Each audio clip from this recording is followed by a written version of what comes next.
Hello everyone, यहाँ पे हम द लिविंग वर्ल्ड को आगे कंटिन्यू करते हैं। तो अब हमने लास्ट टाइम इसकी करैक्टरिस्टिक्स पढ़ी थी, तो आगे कंटिन्यू करते हैं हम इसको। आगे हमारे पास आता है सबसे पहले इसका टॉपिक बायोडाइवर्सिटी। तो बायोडाइवर्सिटी क्या है? Bio means life, diversity means variety, variety of life forms. देखो, जहाँ हम अर्थ में रहते हैं यहाँ डिफरेंट टाइप्स ऑफ प्लांट्स हैं, हर्ब्स, शर्ब्स, बिगर ट्रीज, और कुछ यहाँ इस वो हमें कुछ वेजिटेबल दे रहे हैं, फ्रूट दे रहे हैं, मेडिसिनल प्लांट्स हैं कुछ, एंड सो ऑन। तो डिफरेंट वैरायटीज, अगर हम प्लांट्स की ही बात करें, इस तरह एनिमल की भी अगर हम बात करें तो डिफरेंट वैरायटीज है।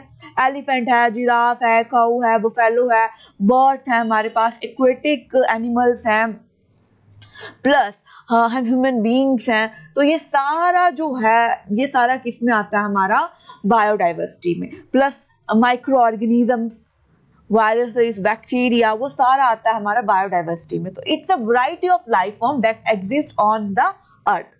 तो अगर हम वैरायटी ऑफ लाइफ फॉर्म्स को हमने बात कर दी, यहाँ पे इसकी डेफिनेशन देख ली, लेकिन इस वैरायटी को अगर हमने बरकरार रखना है तो इसके लिए हमें क्या चाहिए? इकोलॉजिकल बैलेंस भी अर्थ का क्या होना चाहिए? मेंटेन होना चाहिए।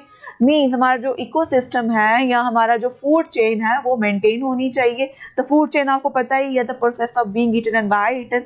उसके अलावा अगर हमने ये अपना इकोलॉजिकल बैलेंस मेंटेन करके रखना है तो हमने क्या करना है? तो हमें प्रिवेंट करना है स्पीशी की एक्सटिंक्शंस को। ठीक है, कि हम देख रहे हैं कभी कोई स्पीशी एक्सटिंक्ट हो रही है तो हमने उस चीज को रोकना है ताकि जो हमारी बायोडाइवर्सिटी है वो प्रिजर्व हो पाए, जो हमारा इकोसिस्टम है या हमारा इकोलॉजिकल बैलेंस है अर्थ का, वो मेंटेन रहे। क्लियर? अब ये ऐसे तो नहीं है कि सीधे तो नहीं हो जाएगा मेंटेन।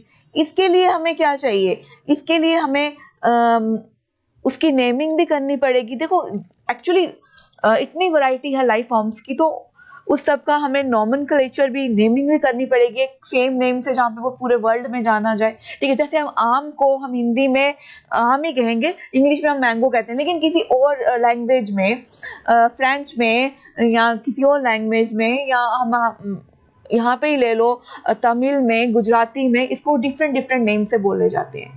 ठीक है, लेकिन अब यहाँ पे जो नाम हम यहाँ लेंगे, जो तमिल का मैंगो का वो नाम लेगा, अपना लोकल नेम लेगा, वो जाके यूरोपियन कंट्रीज को तो नहीं पता होगा ना कि उसकी क्या प्रॉपर्टीज है, क्योंकि वहां पे तो वो उस फ्रूट को दूसरा नाम देते होंगे, इस मैंगो को। तो इस कंफ्यूजन को दूर करने के लिए हमें क्या करना पड़ा? हमें नॉमेनक्लेचर करना पड़ेगा, ताकि the process of naming the living organism at such that a particular organism, कोई पर्टिकुलर ऑर्गेनिज्म है, उसको हम क्या करें? उसको हम एक ही, ठीक है, पर्टिकुलर ऑर्गेनिज्म को हम एक ही मतलब उससे जान सके, एक ही नेम से। क्लियर? तो ये बहुत जरूरी है कि एक सेम नेम से जान सकें उसको। ठीक है, ऑल ओवर द वर्ल्ड। अब इसी तरह से हमें क्या करना पड़ेगा? नॉमेनक्लेचर हम सीधे तो नहीं करेंगे ना, हमें सबसे पहले उसकी क्या करनी पड़ेगी? आइडेंटिफिकेशन भी करनी पड़ेगी। हमें डिस्क्राइब करना पड़ेगा उस पर्टिकुलर ऑर्गेनिज्म के बारे में। हम उसकी कोई प्रॉपर्टी देख रहे हैं, सपोज हम उसकी मेडिसिनल प्रॉपर्टीज ही देख रहे हैं, किसी पर्टिकुलर फ्रूट की ले लो या किसी पर्टिकुलर मेडिसिनल प्लांट की ले लो, तो हमने उसको क्या करना पड़ेगा? हम उसको आइडेंटिफाई करना पड़ेगा करेक्टली। ठीक है, सो डैट कि जो उसका नेम है हम उसको प्रॉपर दे पाए। ठीक है, हमें मैच करना पड़ेगा कि सपोज हमने एक मेडिसिनल प्लांट लिया है, हमें उसकी सेम जो प्रॉपर्टीज है हमने वो किसी और जगह से, किसी दूसरी कंट्री से या दूसरी स्टेट से हम वो लेते हैं, सेम है, लेकिन वहां पे नाम अलग अलग होंगे। लेकिन जब हमने आइडेंटिफाई किया कि ये दिखने में भी सेम है, इनकी प्रॉपर्टीज भी सेम है, तो हमारे लिए क्या हो जाएगा? उसका जो नेमिंग हो जाएगा वो काफी आसान हो जाएगा, कंफ्यूजन क्रिएट नहीं होगी। तो नॉमेनक्लेचर ऑल्सो ऑलवेज फॉलोज, क्या फॉलो करती है ये? आइडेंटिफिकेशन। तो नॉमेनक्लेचर ऑल्सो ऑलवेज फॉलो, अगर हम बात करें नॉमेनक्लेचर इज ऑलवेज फॉलोज, यहाँ पे फॉलोज नहीं, हट गया है, ठीक, always follows what? Nomenclature always follows identification. तो सबसे पहले आइडेंटिफिकेशन होगी, फिर उसका नॉमेनक्लेचर होगा। क्लियर? इसके अलावा हम देखते हैं नीड। हमें नीड क्या है इसकी? देखो, यहाँ पे वैरायटीज हैं, प्लांट्स की वैरायटीज आ गई, ठीक है, एनिमल्स की डिफरेंट वैरायटीज आ गई, ठीक है, उसके बाद माइक्रो ऑर्गेनिजम्स हैं हमारे पास, ठीक है, ह्यूज वैरायटीज है लिविंग ऑर्गेनिज्म की, ऐसा तो नहीं है ना कि एक ही है। तो उसको इंश्योर करने के लिए हमें क्या चाहिए, सिंगल नेम, सिंगल उसकी क्या करनी पड़ेगा, सिंगल नेम देना पड़ेगा। क्लियर? तो इसलिए हमें इसकी नीड है किसकी, नॉमेनक्लेचर की आइडेंटिफिकेशन की। उसके बाद हम चलते हैं इसमें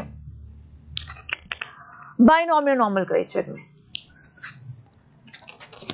कि कैसे हम इसको जो आइडेंटिफिकेशन है हम इसको आगे फॉलो कर पाएंगे सिस्टमैटिकली वे में। तो उसके लिए क्या आएगा, बाइनॉमियल नॉमेनक्लेचर। देखो बाइनॉमियल नॉमेनक्लेचर क्या है, बेसिकली ये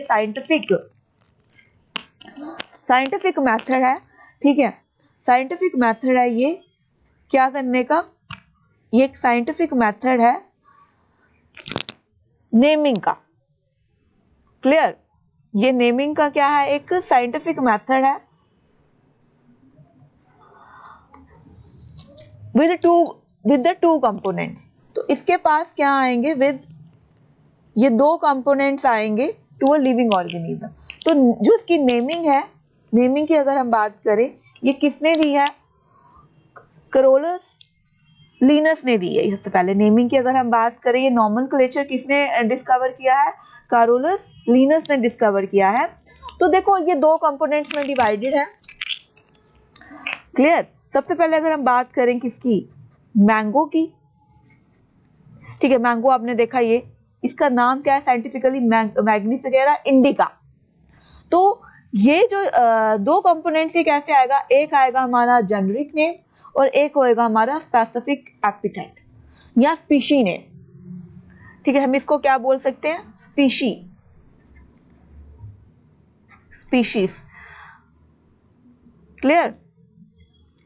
अब ये कैसे होगा कि सबसे पहले हम उसका जेनेरिक नेम लेंगे और फिर हम उसका स्पीशी नेम लेंगे। और देखो जो जेनेरिक नेम रहेगा वो कैसा होगा, इसका जो इसका फर्स्ट वर्ड होगा वो कैसा होगा, कैपिटल होगा। लेकिन हम स्पीशी या स्पेसिफिक एपिथेट की बात करें, जो उसका फर्स्ट लेटर रहेगा वो हमेशा स्मॉल रहेगा।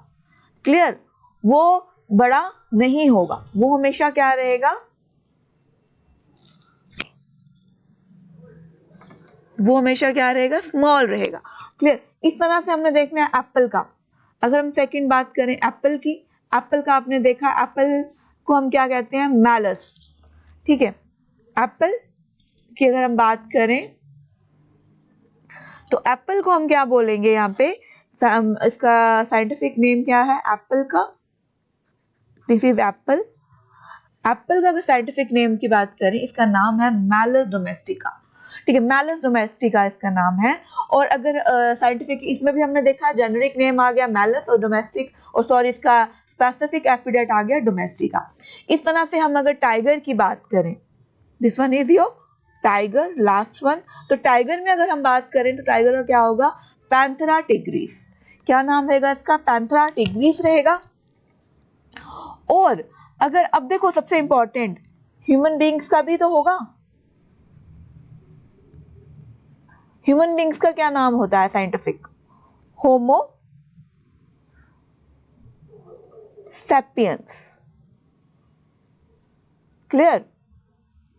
होमो सैपियंस है, ये इसका नाम होता है। ठीक है, होमो सैपियंस। तो होमो सैपियंस में सैपियंस तो स्मॉल ही होगा। ठीक है, और जो एच होगा वो आ गया, देखो होमो हो गया आपका क्या, होमो हो गया आपका जीनस नेम, और ये हो गया आपका स्पेसिफिक या species name, species name. Clear? तो इस तरह से इसकी नेमिंग की जाती है बाइनॉमियल नोमेनक्लेचर में। देखो बाइनॉमियल का मतलब ही क्या होता है, बाई, नॉमियल मींस नेमिंग, दो कंपोनेंट्स में नेमिंग की जाएगी इसकी। एक तरफ आ गया आपका जेनेरिक, दूसरे हो गया स्पेसिफिक एपिथेट। क्लियर? अब है इसका कुछ रूल्स हैं, यूनिवर्सल रूल्स हैं किसके, ऑफ नोमेनक्लेचर के। तो यूनिवर्सल रूल्स ऑफ नॉमेनक्लेचर की अगर हम बात करें तो ये generally in Latin and latinize way में लिखे जाते हैं, written in italics and underline किया जाता है इनको। द वर्ड जो the first word represents a genus और जो सेकंड वर्ड है वो आपने देखा वो डोनेट करता है स्पेसिफिक एपिडेट को। जो जीनस है वो स्टार्ट होता है किससे, जीनस स्टार्ट किससे होता है, विद अ कैपिटल लेटर, और while a species starts with a smaller letter। तो ये सारा है इसका universal rule of nomenclature. So it is all about the biodiversity, nomenclature, identification and binomial nomenclature। Next हम करेंगे इसकी क्लासिफिकेशन। Thank you.